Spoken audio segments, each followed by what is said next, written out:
Welcome to the deep dive. Today, we are really jumping in at the deep end. We're looking at where extreme theoretical physics, cosmology, and maybe even spiritual destiny all seem to collide. It's definitely a collision point. We've got this stack of sources, and they're not just asking about human purpose, they're suggesting there's a kind of physics behind it. Right. And the goal here is for you, the learner, to get a solid grasp on these overlapping ideas fast. We're talking spiritual identity lightworkers, starseeds mixed with cosmic evolution concepts like densities and ascension. And then throwing in things like wormholes, consciousness as a wave function. I mean, it's a lot to connect. It is. So the big question is, how do we even begin to reconcile these, let's be honest, sometimes wild-sounding spiritual claims about destiny with the absolute edge of speculative science? Well, what's striking right off the bat is how both sides seem to point towards a similar kind of reality. How so? Both the spiritual stuff and the physics models, they're describing a universe that's deeply connected, fundamentally conscious in some way, and multi-layered, not just gears grinding, but something more informational, participatory. Okay, participatory universe. Let's hang on to that. So where do we start unpacking this? Maybe with identity, the idea of the awakened soul. So it's good. The sources spend a good amount of time on this idea of light workers. Right. So what's the core definition? Like stripping away any hierarchy, what is a light worker according to these texts? It really boils down to an internal drive. A light worker is described as a soul with this powerful innate desire, almost a need to spread light. Light meaning? Knowledge, freedom, self-love, that kind of energy. Yeah. They just sense deep down that this is their core mission on Earth. It draws them towards spirituality, healing, anything that promotes freedom. Okay, so it's less about being chosen or special and more about having this specific internal activation, this drive. Exactly. It's about the doing, the mission. But if, ultimately all souls are heading towards higher consciousness, what makes the light worker experience distinct right now? What are the common traits? Well, the most prominent one seems to be this profound feeling of separation. Psychologically, You mean like feeling different? deeply different. Yeah. Often from a very young age, feeling isolated, lonely, like they're misunderstood. And the sources suggest this isn't just, typical teenage stuff. It's deeper. Yeah, it's described as almost a necessary experience. It kind of forces them to become individualists because the standard paths just don't seem to fit them. They have to forge their own way. That makes a lot of sense, actually. If you fundamentally feel like an outsider, trying to conform would feel wrong, like a betrayal. Right. Does that connect to the anti-authoritarian trait that often comes up, this resistance to hierarchy? Absolutely. Yeah. The sources really highlight this. It's a natural resistance to decisions or values based only on power or position. Yeah. It's seen as central to their mission Why so? because they're supposedly here to help establish new templates, new ways of being based on freedom and inner knowing, not just following orders from outdated systems. So even if they seem shy on the outside, that inner core resists blind obedience. It's about integrity. So their very purpose is disruptive, even if they aren't consciously trying to be rebels. Well, it's kind of inherently, yeah. And this purpose, this drive, pushes them towards certain kinds of work, helping professions? Often, yes. Things like therapy, teaching, nursing, healing arts. There's always this underlying intent to contribute, to help humanity, to serve the greater good. Okay, so that's the psychological profile and the drive. But then the sources take this really fascinating turn, right, into cosmic history. Yes, this is where it gets, well, pretty mind-bending. The idea presented is that many lightworkers are actually older souls. Older souls, okay. Meaning they've been around the block, cosmically speaking. Essentially, yes. And not only that, but they consciously chose to enter the whole karmic cycle of life here on Earth to experience the confusion, the illusion, the density of this reality. Hold on. They chose confusion. Why would anyone volunteer for that? It sounds incredibly difficult. The motivation described is profound. It's linked to what the sources call a galactic type of karma. Galactic karma. Okay, unpack that. The narrative is that these souls might have been involved way back in the very co-creation of humanity, beings with significant influence in how life here developed. Wow. Yeah. And during that ancient creation process, apparently they made certain choices or decisions that they now regret. Choices that contributed perhaps to the very fragmentation and suffering they see now. So coming here now isn't just about their own personal growth. It's redemptive. That's the idea. It's a specific mission. They incarnate now, especially in times of big change like this, to try and help restore balance, to cherish what they feel was once damaged, maybe partly by their own ancient actions. That puts a whole different spin on feeling like a misfit. It does. To fulfill that mission, they have to fully understand the Earth experience, the separation, from the inside out. That deep feeling of not belonging isn't a flaw. It's framed as evidence of this vast cosmic journey they're on. But that journey has real consequences here, right? The sources mention the struggle to fit into normal jobs, normal structures, leading to self-doubt, depression. Yes, that's a major pitfall. They can easily conclude something is fundamentally wrong with them because they can't just slot into the system.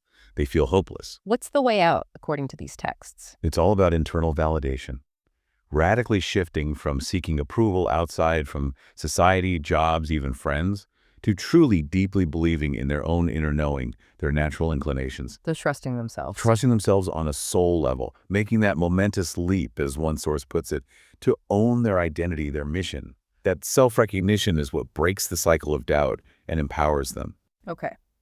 That internal shift, believing in your own light, that seems like the perfect transition point. Let's move to part 2. The bigger picture of cosmic evolution. We're shifting from the individual soul to the structure of reality itself and this goal of ascension. Right. So if the individual journey is about realizing I am light, the collective goal, ascension, is about realizing we are one. It's framed as this movement towards enlightenment, but on a mass scale, a shared consciousness, a collective shift in vibration. And to help map this out, these New Age models use the concept of densities, 7 densities of consciousness. Yeah, it provides a kind of evolutionary ladder for consciousness. It gives structure to the whole process. And we're currently in 3rd density. What does that mean in practical terms for our reality? 3rd density is basically the reality we know. It's defined as being physical, highly separative, lots of me versus you, and driven by the ego. Exactly. Light, dark, good devil, self-other. Linear time feels very rigid here. Our focus is naturally on individual survival, individual experience. It's like the training ground where self-awareness develops through experiencing that separation. In the goal, this evolutionary push is towards 4th density. What's the fundamental change there? How does reality shift? It's described as a major paradigm shift. The key is the dissolution, or at least the transcendence, of that tight individual ego boundary. So, less separation. Much less. You start accessing a shared awareness, a group identity consciousness. Think about, say, a flock of birds moving as one entity. But with self-awareness. Exactly. Collective awareness, but retaining individual consciousness. Integration, not absorption. And time changes, too. It's not strictly linear. Apparently not. Yeah. Consciousness gets a more flexible perspective on time, on the sequence of events. It's less locked into that A to B to C progression. And the ultimate goal, climbing through the other densities, is back to the source. Convergence, yes. Back to what's often called the source, the whole, all that is, a state of complete unity. That's the ultimate spiritual destination in this model. This cosmic map, this idea of evolving densities, gives us a framework for thinking about, well, the next big topic, extraterrestrial contact, UFOs, alien encounters. The sources connect this phenomenon to social anxieties. Yes, some academic viewpoints discussed in the material frame it that way.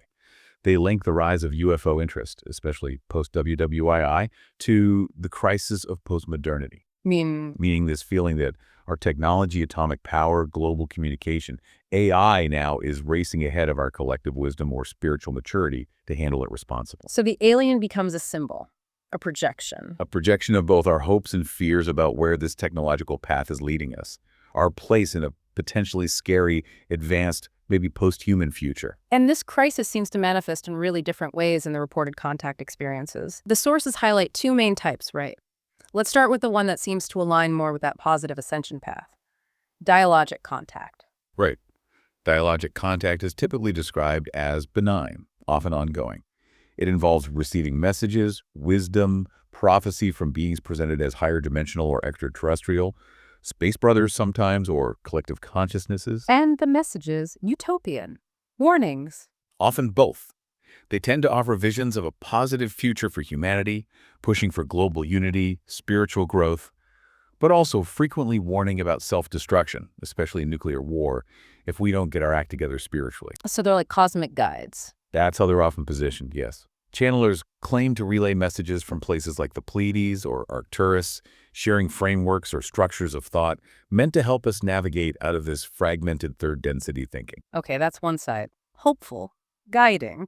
Now contrast that sharply with the other category mentioned, forced contact or abduction experiences. Yeah, the contrast is stark. These accounts are terrifying. Dramatic, invasive, sometimes physically harmful. The Betty and Barney Hill case is seminal here, right? Recovered through hypnosis. Yes, their detailed accounts, recovered under hypnosis in the 60s, became foundational for this category. They described things like invasive medical procedures, feeling like specimens. Needles, probing, sample collection. Exactly. Needle-like instruments, anal probing, semen extraction in Barney's case. Deeply violating experiences. That feeling of being treated like a lab rat, not a person, it taps right into that postmodern fear, doesn't it? Losing control, being subject to powerful, impersonal forces. Perfectly. It reflects the deepest anxiety of alienation in a technologically dominated world where individual sovereignty feels threatened. If dialogic contact offers salvation through unity and wisdom. Forced contact embodies the fear of cold, technological, possibly violent domination. Precisely. So the role of cosmic channelers, seen through this lens, is to steer us away from the future implied by abduction narratives and towards the potential for wholeness offered by the dialogic messages. They're trying to help dissolve those ego boundaries, keeping us stuck in fear and separation. Okay. This is a huge scope already. We've got individual destiny, cosmic evolution, alien contact narratives. Now, the really big question comes up. Does any of this connect with actual physics? Can the laws of reality, as we understand them, even accommodate these ideas? This is where we have to dive into some pretty speculative but fascinating areas of science. And the surprising thing is, the philosophy underpinning some really influential 20th century physics actually resonates with these spiritual ideas. You mean guys like Schrödinger, Planck, Yeah, Einstein? exactly. They weren't just mechanics, they thought deeply about the implications. Many suggested consciousness wasn't just a fluke of brain chemistry, but something fundamental to reality itself. Schrödinger's total number of minds in the universe is 1. That's pretty radical. And Max Planck, the father of quantum theory, basically said his research forced him to assume a conscious and intelligent spirit behind the forces that create matter. These weren't fringe ideas for them. They arose from the physics. And then John Archibald Wheeler, who actually coined wormhole and black hole, he took it even further with it from bit. Yes, it from bit. Let's quickly unpack that. Please do. Wheeler's idea was that it's physical reality, matter, energy, everything we perceive ultimately arises from bit, from information, from the answers to yes-no questions posed at the quantum level. So information is more fundamental than matter. That's the core idea. The universe isn't just stuff. It's fundamentally informational. Yeah. And reality comes into being through observation, through participation. It's a participatory universe. Okay, if reality is fundamentally informational and consciousness plays a key role, then maybe moving information, moving consciousness isn't so far-fetched theoretically. Exactly. It provides a philosophical launchpad for the really out-there physics models, like the one we need to discuss now, the junction universe model, or JUM. JUM, okay, what's the gist? Is this different from the standard Big Bang model? It's a variation, a modified oscillatory model. So instead of just one Big Bang followed by endless expansion, the JUM suggests the universe expands, reaches a maximum point, develops negative curvature, and then converges back into a singularity. Like it breathes in and out, leading to potentially another Big Bang. Sort of, yes. A cyclical process. And the geometry is often visualized as a horn torus shape. We know the usual layers, like the Hubble sphere where we can see things, the event horizon of the whole universe. But JUM adds a crucial layer. Which is? The junction level. This is tied to that phase of negative curvature. Why is negative curvature important here? Because, theoretically, a region with negative curvature could be linked to all events and timelines across the entire history of the expanding universe, and potentially linked to other universes too. It acts like a central hub, a common platform. Wow. Okay, so this junction level is like the grand central station of the multiverse in this model. That's a good analogy, yeah. It's the theoretical nexus point connecting everything. Does this model offer any solutions to existing physics problems, like the black hole information paradox? What happens to information that falls in? JUM has a potential answer. It suggests the information isn't destroyed. It's transferred via the black hole to the junction level. It's conserved within the overall structure, just inaccessible from our normal 3D space. Okay, so the junction level exists theoretically in this model as a repository and a connection point.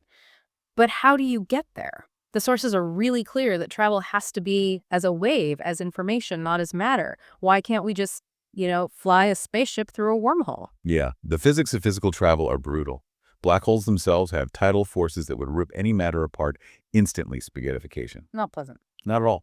And wormholes, or Einstein-Rosen bridges, ERBs, while mathematically possible solutions in general relativity, are inherently unstable. They tend to collapse faster than anything even light could cross them. Most solutions suggest they'd only exist at microscopic scales anyway. But there's a theoretical way to stabilize them, right? This exotic matter stuff. Ah, yes, exotic matter. This is key.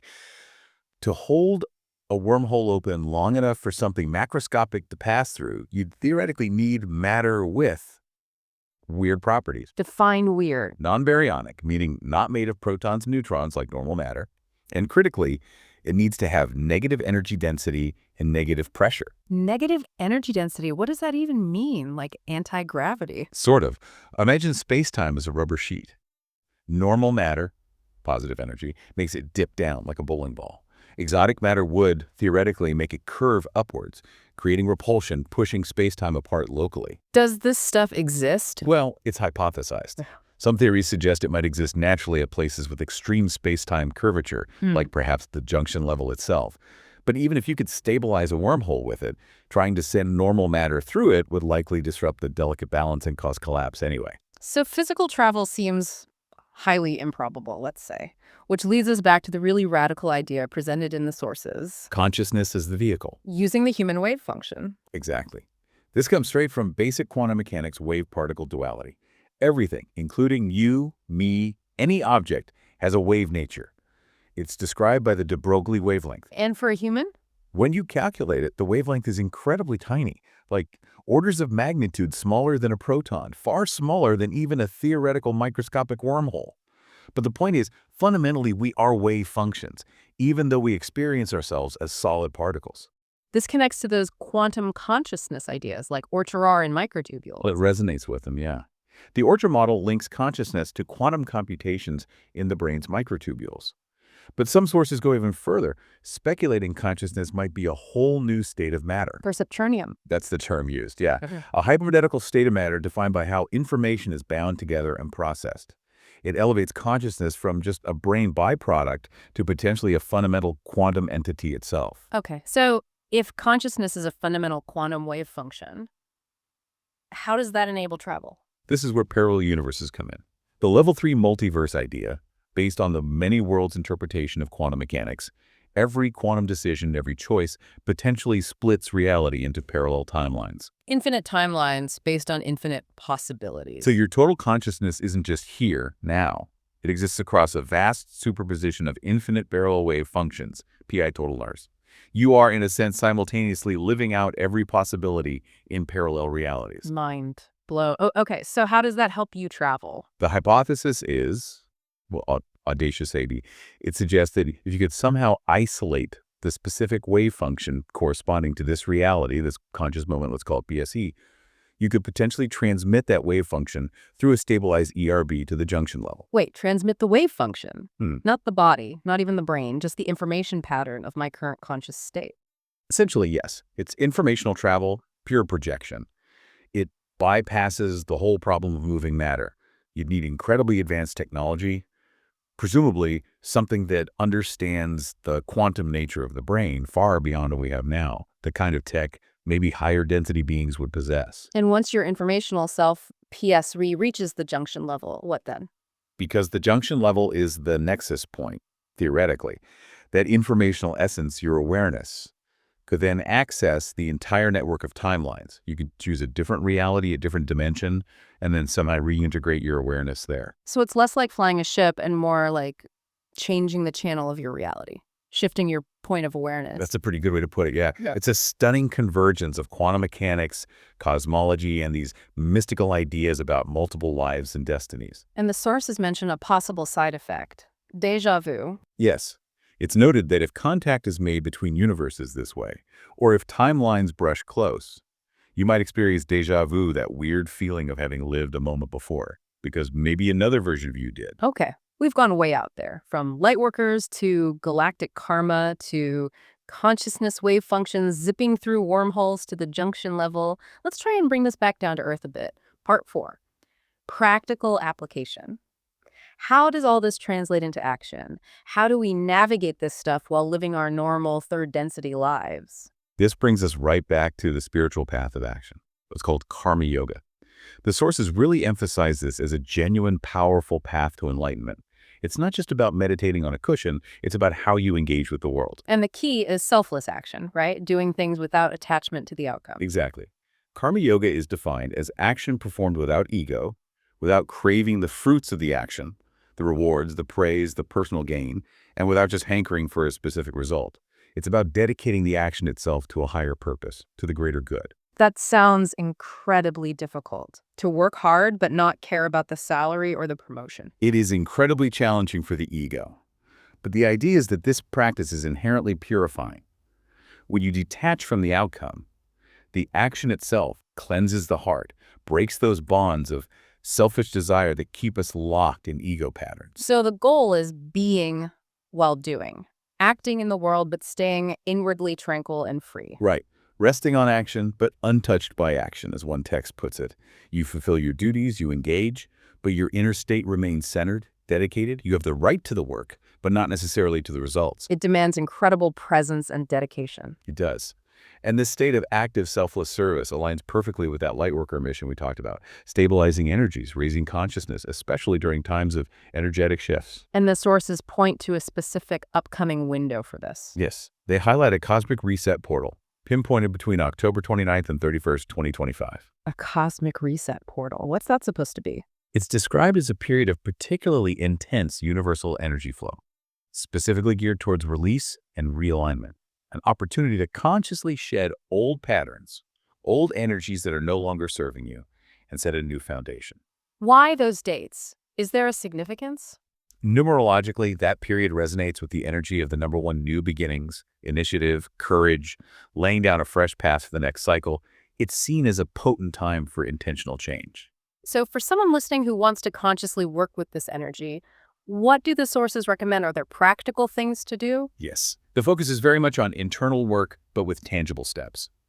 Journaling is recommended, really identifying what specific old baggage, traumas, beliefs, grudges needs to be released, and consciously choosing what positive intentions and energies you want to embrace moving forward. So active reflection and choice. Exactly. Followed by some kind of intention-setting ritual. Could be simple, just a quiet moment to clearly state your renewed purpose and direction. And then quiet meditation to connect with both your own inner self and that wider universal energy flow. It's about using that energetic window for a conscious course correction in your own life. Which brings us back, in a way, to the collective purpose. You mentioned lightworkers. The sources stress that not everyone needs to be a big public figure, right? Not at all. In fact, they suggest the greatest impact often comes from those doing the quiet internal work consistently. People who focus on their own healing, their own vibration, and just radiate that stability and love light outwards. Grassroots level. Exactly. Stabilizing energies in their own families, workplaces, communities. They become these way showers, mapping the path for others simply by being the change, by living that selfless example. That quiet inner work provides crucial stability against the chaos and negativity of the third density. And underlying literally everything we've discussed today, from why lightworkers feel separate to how consciousness might travel dimensions, is this recurring principle. Consciousness is fundamental. It's not just a passenger, it's driving the bus. That's the core message across these disparate sources. If consciousness shapes reality, then your focus, your intention, your passion, especially when aligned with selfless service with karma yoga, becomes incredibly powerful. You manifest reality. You co-create it. The universe, being participatory, responds to that clear, focused, pure intent. It helps provide the pathways, the resources, the synchronicities needed. Wow. Okay. So we have covered a lot of ground today, a real deep dive into sources that remarkably show this powerful overlap between ancient spiritual ideas about our destiny and cutting-edge speculative science about reality's mechanics. And they both seem to point to the same place, ultimately. A reality that is conscious, interconnected, multidimensional, a unity. And your purpose within that, it comes down to how consciously and selflessly you choose to act. Whether you call it karma yoga or raising your vibration or just being a decent person contributing positively. It's about the quality of your being and doing. The sources also offer this reassurance that you, the listener, already possess immense wisdom and experience from many lifetimes stored within you in your sacred mind. Everything you need to fulfill your unique purpose is supposedly already encoded within your own being. So if we take that premise seriously, even just for a moment, Hmm. what is the one single skeptical, maybe rational seeming assumption that you are clinging to right now? The one belief that might be blocking you from accessing that deeper cosmic knowledge supposedly waiting inside you? Identifying that assumption and challenging it. Maybe that's the first step towards doing the real work.